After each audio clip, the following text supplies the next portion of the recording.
A woman's body is found in a basement. No signs of struggle, no wounds, yet something is terribly wrong. The moment she arrives at the morgue, people start dying. This is Jane Doe's story, and it might be based on terrifying real history. Now, what if the horrors of the autopsy of Jane Doe weren't just fiction? Today, I'll break down Jane Doe's entity, the film's hidden details, and the horrifying real history behind it.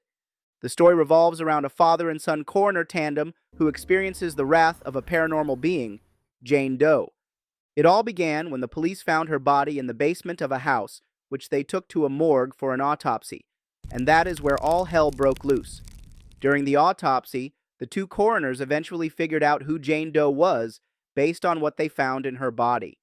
She's one of the victims of the Salem witch trials. She was wrongly accused of witchcraft and executed. She suffered at the hands of the authorities, who bound her hands and feet so tight that she broke her hands and ankles. They cut off her tongue, violated her genitalia, drugged her with Jimson weed, made her swallow a cloth with a biblical verse, and burned her. The biblical verse is Leviticus 20:27. This is what it says in the King James Version of the Bible: "A man also or woman that hath a familiar spirit, or that is a wizard, shall surely be put to death. They shall stone them with stones. Their blood shall be upon them." Although the autopsy of Jane Doe is a work of fiction, it draws inspiration from events that happened in real life. The Salem witch trials were a series of hearings of people accused of witchcraft in colonial Massachusetts between February 1692 and May 1693, during which over 200 people were accused, 30 were found guilty, and 20 were executed by hanging. This witch hunt began in Europe in 1300 and ended in the late 18th century. The Salem witch trials is just one of the many in the long history of witch hunts, and the last known execution of an accused witch happened in Switzerland in 1782. It is widely believed that more than 100,000 people, both men and women, were tried for witchcraft, and around 60,000 were executed. The witch hunts were focused on finding people who were supposedly worshippers of Satan. It is said that they sold their souls to the devil, and in exchange, he will provide them assistance to perform supernatural things. People believed that witches knew how to perform dark magic, and this supernatural ability caused harm to others. It is why they were hunted down. An example of this supernatural power is the ability to cast a spell on someone. Historically, inexplicable illnesses were often attributed to witchcraft. Witches were also believed to be capable of making magical potions, which can either be beneficial or lethal. Magical potions are commonly associated with witches, and many people thought that witches drank these potions to be able to fly. The assistance that they get from Satan comes in the form of a familiar, which is an animal that has supernatural abilities. It can be a dog, an owl, a rabbit, a toad, a black cat. It can be many things. The job of this familiar is to help witches fulfill their goals. It can stake out a victim and report back to the witch what it has observed. Some say that a familiar can shapeshift into human and other animal forms. It all began with whispers, or gossip of the idle mind, I must say. These rumors turned into accusations and eventually led to convictions and executions. All these injustices happened because of a mixture of church politics, misunderstood practices, and desire for authority. It is not any different from the political climate of modern times. If you want to have power, point your finger at a group of people you dislike, aggravate people's feelings towards them, and then execute them. Of course, there were no witches. This witch hunt was the result of mass hysteria that swept the state. Eventually, the authorities admitted that they were wrong, and they compensated the families of those who were executed. Today, the Salem witch trials is a symbol of paranoia and injustice brought about by extremist religious fanaticism. The ordeal that Jane Doe had to go through was a ritual, one that was supposed to drive evil spirits away. Here is the problem. This ritual backfired. Instead of getting rid of evil, it latched onto Jane, giving her the power to become immortal. Yes, she appears dead, but she is actually alive, and anyone who comes across her body will die. Jane is so powerful and vengeful that wherever she appears, people die. No matter what people do to her body, it goes back to its original form. Then, whoever finds the crime scene moves her from one county to another. This is how she moved around. Jane Doe's body is a metaphor for the forgotten victims of history. If you think about it, many people suffered at the hands of a delusional majority. Couple this with political power, and you get victims who can never tell their side of the story. She died in the 1600s, yet it appears as if she just died recently, untouched by decay. The coroners dissected her throughout, peeling back layers of preserved flesh and cutting into organs that should have long since rotted away, and yet her body remained significantly intact. This portrayal is a symbol of how unresolved justice lingers through time. The wounds inflicted upon her centuries ago are still fresh, refusing to heal, just as the cruelty and injustice she endured were never acknowledged or corrected. What justice did the victims of the Salem witch trials get? There were no immediate repercussions for the victims.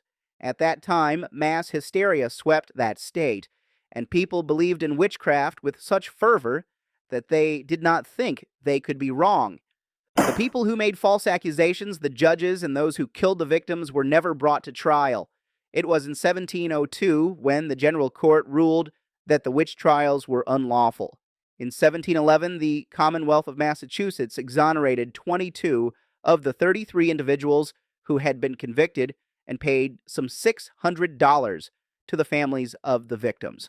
In today's money, $600 would be worth around $47,650.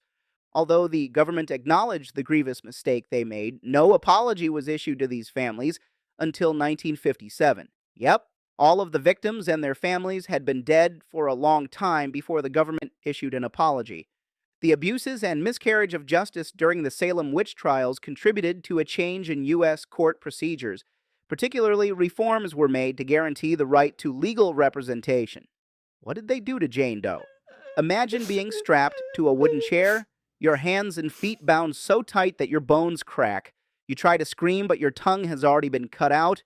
That was the fate of Jane Doe and many others. Jane Doe's captors also force-fed her with a cloth, and who knows if this cloth was pulled out of her mouth forcefully after she swallowed it, right? The movie also mentions Jimson weed. The Jimson weed, or datura, is a poisonous plant that also has paralytic and hallucinogenic effects. But why Jimson weed? This plant has a history of association with witches, along with belladonna, black henbane, and mandrake. People back then believed that witches used these plants to make concoctions and potions, and these plants all have chemicals that have psychotropic effects, and they are more potent if applied through the skin. Today we call these chemicals deliriants, or substances that can cause delirium. I came across an interesting tale about this potion. It is the story of a man called Abraham the Jew, and it happened in 1458. Abraham encountered a witch in Linz, Austria, who provided him with an ointment. The witch instructed him to apply it to his pulse points and claimed that this would make him fly. They both used the ointment together. Shortly thereafter, Abraham experienced the sensation of flight. When they came back to their senses, the witch recounted vivid details of her airborne adventures.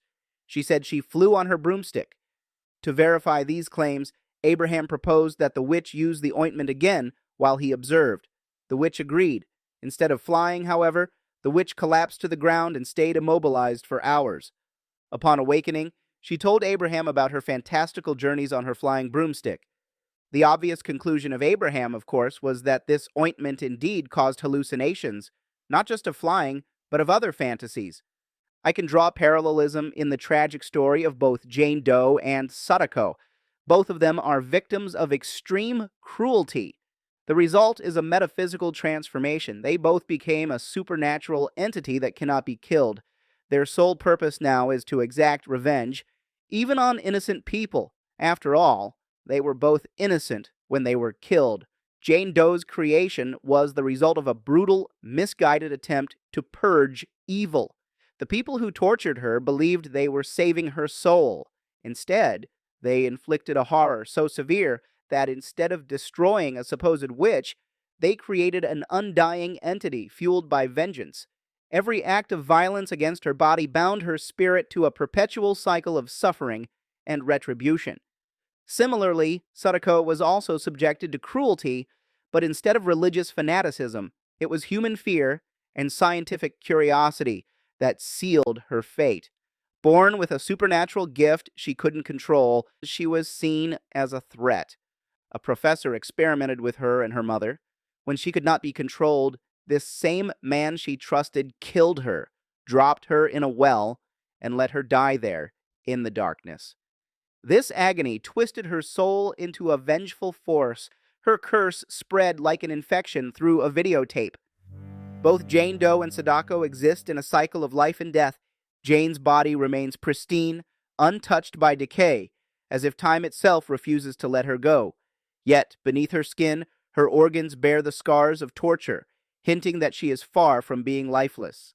Her suffering and anger will stay, and her body will be passed from one victim's house or morgue to the next like a cursed relic, with people unaware that this body carries damnation. Sadako, on the other hand, defies traditional death. Even though her physical body decomposed at the bottom of a well, her hatred endured.